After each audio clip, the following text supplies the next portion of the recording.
ఈరోజు ఆంధ్ర రాష్ట్రంలో కేవలం ఒక కక్షపూరిత రాజకీయాలు జరుగుతూ ఉన్నాయి. ముఖ్యంగా ఈరోజు ఒక కేసు అనే పెట్టే ముందు దాంట్లో సబ్స్టెన్స్ ఏముండదు, దాంట్లో నిజాలు చూడకుండా ఒక వ్యక్తిని ఫిక్స్ చేస్తారు, ఇతన్ని జైల్లో వేయాలి. ఇతను జైల్లో వేయాలంటే ఒక కథ అల్లుతారు. ఆ కథలో వాళ్ళకి అనుకూలంగా ఉండే వాళ్ళని తీసుకొచ్చి నయానో భయానో వాళ్ళ దగ్గర 2 స్టేట్మెంట్లు ఇప్పిస్తారు. ఇక్కడ ఏమీ సీజర్లు ఉండవు, లేకపోతే సాక్ష్యాలు ఉండవు, ఏమీ ఉండవు. కేవలం నోటి మాటలు, దానిపైన 2-3 స్టేట్మెంట్లు ఇప్పించి ఈ విధంగా కేసులు పెట్టి ఆ సమయానికి ఉపయోగపడతాయి. వాళ్ళ టార్గెట్ కేసు మద్యం కేసు కాదు, ఇంకోటి కాదు, ఆ మెయిన్ లీడర్లందరినీ జైల్లో పెట్టాలి. ఎవరిపైన అయితే వాళ్ళకు కడుపు మంటగా ఉందో వాళ్ళందరినీ జైల్లో పెట్టాలి. దీనికి రకరకాల ప్లాన్లు తయారు చేస్తారు, రకరకాల కథలు అల్లుతారు. సో దాంట్లో భాగంగానే ఈ రోజు చేస్తున్నారు. ఇది కొత్త కాదు. 14-19 ఇది వరకు టీడీపీ అధికారంలో ఉన్నప్పుడు తప్పుడు కేసు పెట్టారు నా పైన, నేనేదో దాడి చేశానని చెప్పారు. సాక్ష్యాలు అంటే సాక్ష్యాలు లేవు అంటారు. అవి కూడా ఓవరాల్ ఎవిడెన్స్ తో పెట్టారు. పెట్టి నేను తప్పు చేయలేదని ఎంత చెప్పినా కూడా ఆ రోజు నన్ను జైల్లో పెట్టడం జరిగింది.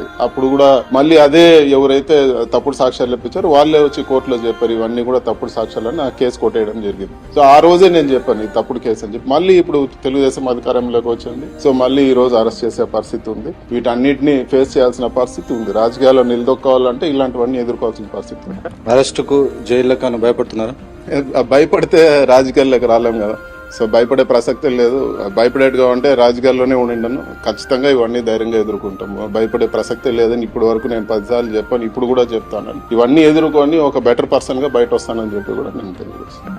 ఏదైనా ఉంటే ప్రూఫ్ చెప్పండి, నేను నా ఫోన్లు ఇస్తాను, నేను మీకు ఏం కావాలో కోఆపరేట్ చేస్తాను. మీకు ప్రూఫ్ ఏముందో అని చెప్పి నేను ఇది వరకు కూడా అడగడం జరిగింది. వాళ్ళ దగ్గర ప్రూఫ్ ఏం లేదు. ఇవన్నీ కూడా తప్పుడు కేసులు కాబట్టి దీంట్లో వాళ్ళు నన్ను పిలిచి అడిగేదాన్ని కూడా ఏముండదు. ఏదో నామకే వస్తే పిలవడము, మళ్ళీ వాళ్ళు ఏదో పిలిచామా పెట్టామా అన్నట్టు ఉంటుంది. ప్రతిసారి ఎవరిని అరెస్ట్ చేసే పరిస్థితి వీళ్ళే మెయిన్, వీళ్ళే మాస్టర్ మెయిన్ అంటారు. పాపం అంటే ధనుంజయ రెడ్డి గారిని, అదేవిధంగా కృష్ణమోహన్ గారిని వీళ్ళే మెయిన్ అన్నారు. మళ్ళీ రాజకాశ్ రెడ్డి మెయిన్ అన్నారు. ఇప్పుడు మళ్ళీ నన్ను మెయిన్ అంటున్నారు. మళ్ళీ ఇంకొకరు ఎవడో పట్టుకొస్తాడు వాడిని మెయిన్ అంటారు. ఇవన్నీ కూడా తప్పుడు కేసు. సో ఇవన్నీ ఏదో ఒక విధంగా ప్రజలకు ఏదో వాళ్ళకుండే టీవీ ఛానల్స్ గానీ వాళ్ళకుండే న్యూస్ దీంట్లో బురద కొట్టేస్తే వీళ్ళు కడుక్కునే పని వీళ్ళది అన్నట్టు ఈ రోజు వాళ్ళు వ్యవహరిస్తున్నారు. ఫస్ట్ 50,000 కోట్లు అన్నారు, మళ్ళీ 40 అన్నారు, మళ్ళీ 10,000 అన్నారు, మళ్ళీ చివరికి 3,000 అన్నారు. 3,000 కోట్లు అంటే ఎక్కడో చోట ఉండాలి కదా. ఏమంటే ఎలక్షన్ లో ఖర్చు పెట్టేస్తారు. ఇవన్నీ నమ్మదగిందన్న. డబ్బులు ఎక్కడున్నాయంటే మొన్నటి వరకు ఇదే ఏదో ఇక్కడ కొన్నారు, అక్కడ కొన్నారు, ఇవి బయట పెడతాం, అవి బయట పెడతాం. ఇప్పుడు చూస్తే మొత్తం ప్లేట్ తిప్పేశారు. కేవలం వాళ్ళు కావాల్సింది అరెస్ట్ చేయాలా,